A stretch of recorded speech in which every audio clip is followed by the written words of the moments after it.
Hello, my dear students. This is Sean Kumar. I'm the Faculty of Geography and Current Affairs. Welcome back to Raptor academy. ఇదే మొదటిసారిగా మీరు మన video చూస్తే డెఫినెట్గా channel subscribe చేసుకోండి.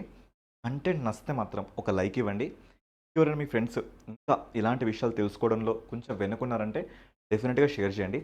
ఈ క్లాస్లో నేను మీకు topic test and grand test రెండింటి మధ్య తేడా ఏంటి, ఎవరు దేనికి సూటబుల్, ఎవరు దేన్ని ప్రిపేర్ అవ్వాలి, అసలు ఇంట్లో గొప్పదేంటి, మనకి ఫండమెంటల్ రైట్స్ వర్సెస్ డిపిఎస్పీస్ ఎక్కడ కనబడుతుంది, మినరల్ మిల్స్ కేసు 1980లో కనబడుతుంది.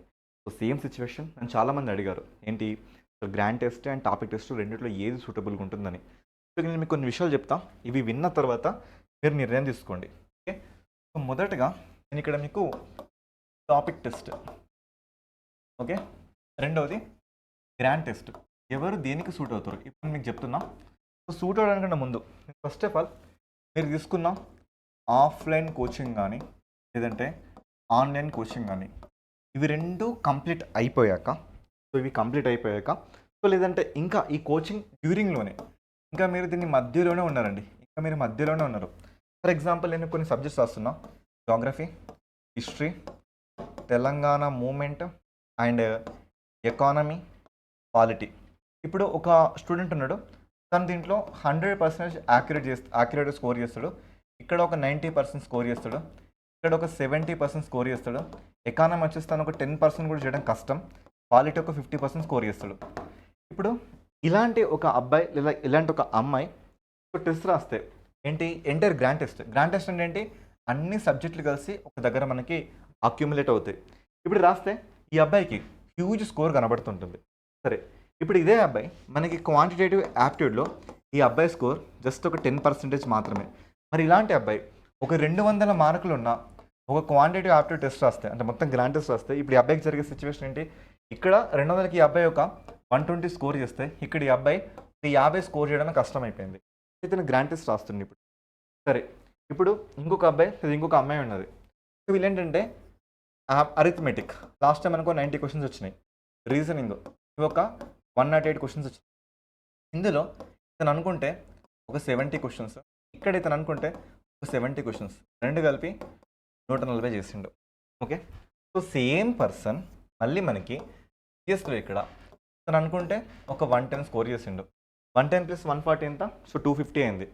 అంటే ఇక్కడ ఏంటంటే అన్ని సబ్జెక్టుల మీద పట్టు వచ్చినప్పుడు మీరు గ్రాండ్ టెస్ట్ రాయడం ఉత్తమం అని నేను చెప్తున్నా. కానీ ఇంకా మీరు ప్రిపరేషన్లో ఉండి ఇంకా మీకు అన్నిటి మీద పూర్తి అవగాహన లేనప్పుడు, ఫర్ ఎగ్జాంపుల్ జాగ్రఫీ తీసుకుందాం. ఈ జాగ్రఫీలో ఫస్ట్ చాప్టర్ ఏంటి, ఇండియాస్ లొకేషన్ అండ్ ఎక్స్పాన్షన్, భారతదేశ ఉనికి విస్తరణ. Second, physical structure of India. ఈ రెండు చాప్టర్సే మీకు అయిపోయినాయి. కానీ దీంతో పాటుగా మీరు రాసే గ్రాండ్ టెస్ట్లో సాయిల్స్ అని, క్లైమేట్ అని, biodiversity, wild life, natural vegetation అని, అగ్రికల్చర్ అని, ఇండస్ట్రీస్ అని, ట్రాన్స్పోర్టేషన్ అని, ఎనర్జీ, మినరల్స్ అని, ఇలా అన్నీ మీకు కనిపించినాయి. కానీ మీరు రెండింటిలో మాత్రమే పర్ఫెక్ట్. అప్పుడు గ్రాండ్ టెస్ట్ రాస్తే ఇవన్నీ కనబడడంతో మీకు ఏమవుతుందంటే మీలో ఒక సెల్ఫ్ కాన్ఫిడెన్స్ అనేది కొంచెం డిక్లైన్ అయిపోవడానికి అంటే ఒక చాయిస్ ఉంది మీకు. అంటే ఏం చేయాలంటే డ్యూరింగ్ ప్రిపరేషన్, ఇంకా సబ్జెక్ట్ మొత్తం ఫినిష్ కాకముందు మీరు చేయాల్సిన పని ఏంటంటే, ఏదైనా ఒక సబ్జెక్ట్లో జాగ్రఫీ కానీ, పాలిటీ కానీ, ఎకనామీ కానీ, హిస్టరీ కానీ, వాట్ ఎవర్ ఇట్ ఈస్, అది అయిపోయాక మీరు చేయాల్సిన ఫస్ట్ పని ఏంటంటే ఆ చాప్టర్ మీద మీరు తక్కువలుగా ఒక 100 ఎంసీక్యూస్ ప్లస్ పీవైక్యూస్ ఈ రెండు కలిపి మీరు ఒక 100 ఒక చాప్టర్కి ట్రై చేయండి. నేను ఏమంటున్నా, ఒక చాప్టర్కి 100 ట్రై చేయండి. ఆ ట్రై చేసిన తర్వాత మీరు టాపిక్ టెస్ట్లో పర్ఫెక్ట్ అని ఫిక్స్ అవ్వండి. ఇప్పుడు ఇండియన్ లొకేషన్ ఎక్స్పాన్షన్ ఉంది, దీని నుంచి మనకి హార్డ్గా 1 to 2 క్వశ్చన్స్ రావచ్చు. ఈ 1 to 2 క్వశ్చన్స్ వస్తే 100% ఆ క్వశ్చన్స్ ఇప్పుడు నీ పాకెట్లో ఉన్నాయనే ధైర్యం నీకు రావాలి. వచ్చినప్పుడు మాత్రమే నువ్వు గ్రాండ్ టెస్ట్ వెళ్ళడానికి అర్హుడివి అవుతావు. ఓకే, ఇప్పుడు ఫిజికల్ స్ట్రక్చర్ ఉంది, ఇక్కడ మీకు 2 లేదా 3 మార్కులు ఉన్నాయి. సో డెఫినెట్గా ఇవి కరెంట్ అఫైర్స్ నుంచి రావచ్చు, అంటే సబ్జెక్ట్ నుంచి రావచ్చు. సో ఇవి కూడా మీకు 90% అంటే అరే అలా 3 క్వశ్చన్స్ వస్తే 2 క్వశ్చన్స్ నావిరా అని చెప్పే ధైర్యం మీకు ఉండాలి. ఓకేనా, చెప్పే ధైర్యం మీకు ఉండాలి. ఓకే, ఇవన్నీ వచ్చినప్పుడే గ్రాండ్ టెస్ట్లకు మీరు అర్హులు. మీరు సగం సబ్జెక్టుని గ్రాండ్ టెస్ట్ రాస్తే మీకు 200 మీకు అనిపించే స్కోర్ ఎంత, 60 లేదా 70. ఇలా ఉన్నప్పుడు సగటున ఒక విద్యార్థికి సంబంధించిన తన ఆత్మవిశ్వాసం దెబ్బతినిపోవడానికి కొంచెం ప్రాబిలిటీ ఉంటుంది. ఫర్ ఎగ్జాంపుల్ ఇప్పుడు నేను కొన్ని టాపిక్స్ రాస్తాను అండి. ఇప్పుడు మనకి ర్యాంకింగ్ టెస్ట్ ఉంది, వెరీ ఈజీ. ఇక్కడ 100% మీరు స్కోర్ చేయొచ్చు. ఇప్పుడు మీకు డైరెక్షన్స్ ఉన్నాయి. ఓకే, ఇది కూడా వెరీ వెరీ ఈజీ. 100% స్కోర్ చేయొచ్చు. మీకు బ్లడ్ రిలేషన్స్ ఉన్నాయి. ఇక్కడ 100% మీరు స్కోర్ చేయొచ్చు. ఓకే, ఇంకా మీకు డైస్ ఉంది. ఇక్కడ మీరు 100% స్కోర్ చేయొచ్చు. నెక్స్ట్ క్యాలెండర్స్ ఉన్నాయి. ఇక్కడ మీరు 100% స్కోర్ చేయొచ్చు. క్లాక్స్ ఉన్నాయి. ఇక్కడ 2 లేదంటే 3 మార్క్స్ రావచ్చు. ఇక్కడ ఒక 70% స్కోర్ చేయొచ్చు. ఓకేనా? సో అట్లే ఇప్పుడు మీకు టైమ్ అండ్ డిస్టెన్స్ ఉంది. ఇక్కడ ఒక 70% స్కోర్. అంటే మీరు తెలుసుకోండి, ఇక్కడ ఏంటంటే ఇండివిజువల్గా ఇది for example time and distance ఉంది. దీని మీద ఒక 300 క్వశ్చన్స్, అవి కూడా ఇక్కడ మీరు పీవైక్యూస్ కానీ ఎంసీక్యూస్ కానీ ఇవి మీరు ప్రిపేర్ అవ్వండి. ఈ 300 క్వశ్చన్స్లలో 200+50 క్వశ్చన్స్ పైగా నువ్వు చేయగలుగుతున్నావు అంటే నీ యాక్యురసీ అనేది అప్రాక్సిమేట్లీ 70 to 80% నువ్వు మెయింటైన్ చేస్తున్నావు అని అర్థం. ఎందుకంటే ఒక ఎగ్జామ్ మీరు పాస్ అవ్వాలంటే అందరికీ అన్ని సబ్జెక్టుల మీద, అన్ని చాప్టర్ల మీద, అన్నిసార్లు అన్ని అవగాహన ఉండని అవసరం లేదు. సో ఇక్కడ నీ చాయిస్ ఏంటి ఫస్ట్ ఆఫ్ ఆల్. సో నువ్వు దేనిని ఒకవేళ ఫర్ ఎగ్జాంపుల్ ఈ టాపిక్ వస్తే సరే 100% అవి నా పాకెట్లో ఉంటాయి. సో ఇక్కడ నాకు ఎలాంటి డౌట్ లేదు, అవి 100% ఉంటాయి. ఈ 100% అనేది ఎప్పుడు మీరు చెప్తారు తెలుసా? ఒక టాపిక్ టెస్ట్ రాసినప్పుడు మాత్రమే మీరు చెప్పగలరు. ఇలా అన్ని సబ్జెక్టులకు సంబంధించిన అన్ని టాపిక్ టెస్ట్ రాయడానికి సెపరేట్ టైం ఏం పెట్టుకోకండి.